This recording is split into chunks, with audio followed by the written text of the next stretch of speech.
Good morning guys. Morning. Ngayon lang ako nakapag-upload eh. Pasensya na po kayo.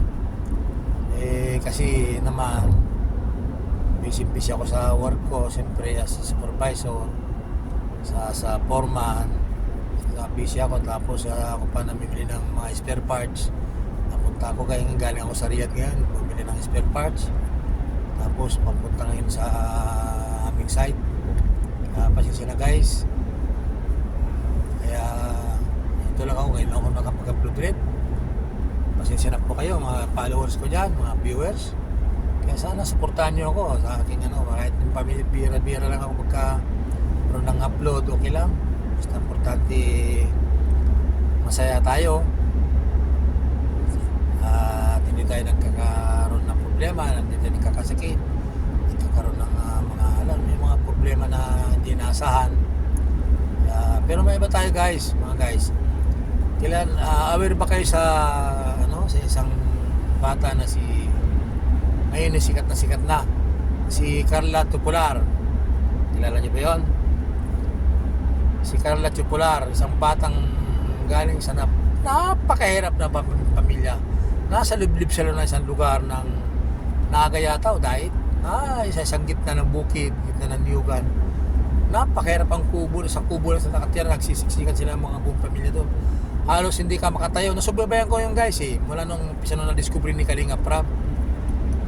Halos hindi ka makatayo sa kanilang bahay na kubo. Gawa lang ng ng niyog. Pawid.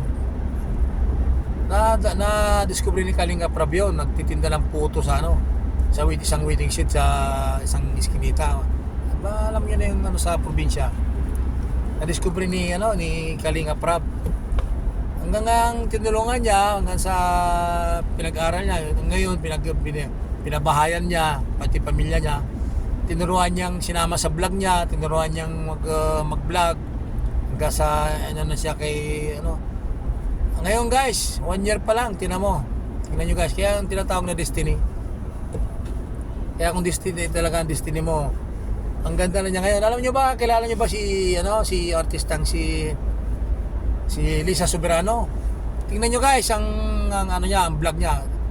Ang vlog niya ang YouTube channel niya.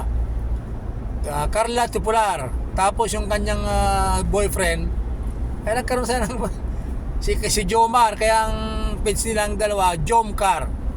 Kasi nun guys Jomcar ang page. Ang page naman ni Carla ay Carla Tupular ng YouTube. Pansinin nyo guys, napakagandang bata, napakabait. Kaya naniniwala ko na pagkababait ka talaga, pinagpapala ka Diba guys? Pansinin nyo yun papanoorin nyo yung mga guys, yung mga idol. Ngayon 1 year pa lang nakabili na sila ng lupa, laki na lang ba, ang dami niyang sponsors. Grabe. Meron sa States, may America, Canada, meron Hong Kong, Singapore, ang dami niyang sponsor. Guys, ang dami niyang pera ngayon. Tapos tinuruan siya mag-vlog ni Kalinga Prab. Naku, grabe. Isang live pa lang niya, 1,000 ang viewers. Ngayon kumikita na sa YouTube at saka sa Facebook. Pansinin nyo guys, si Carla Tupular, hindi ko naman sa pinopromote siya, pero sikat na siya ang gandang bata, kamukha ni Lisa Soberano. Yan na-discover ni Kalinga Prab saka ni Kuya Bal Santos Matungab.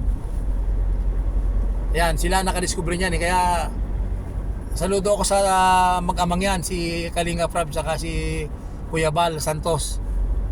Saludo ako dyan sa dalawang yan, mag-ama na yan. Ang dami nang natutulungan na mahihirap. Napapabahayan nila, naging ginagawa ng scholarship nila. Kaya bilib ako dyan. So yan lang guys. Malapit na ako dito sa checkpoint. Baka ako'y mano na may cellphone. Kaya tago-tago muna guys. Maraming salamat sa panonood. Bira lang akong mag-upload pero okay lang yun. Salamat guys sa panonood, mga followers ko dyan, viewers, non-followers, pasensya na kayo. Ito na, dito na ako sa checkpoint, oh. Oh, guys, oh. Tignan niyo. Oh, yan. Ayan, yan, guys. Kaya mamaya na lang. Bye-bye. Salamat po sa panonood, guys. Salamat, God bless. Sana pagpalain tayong lahat. Bye-bye.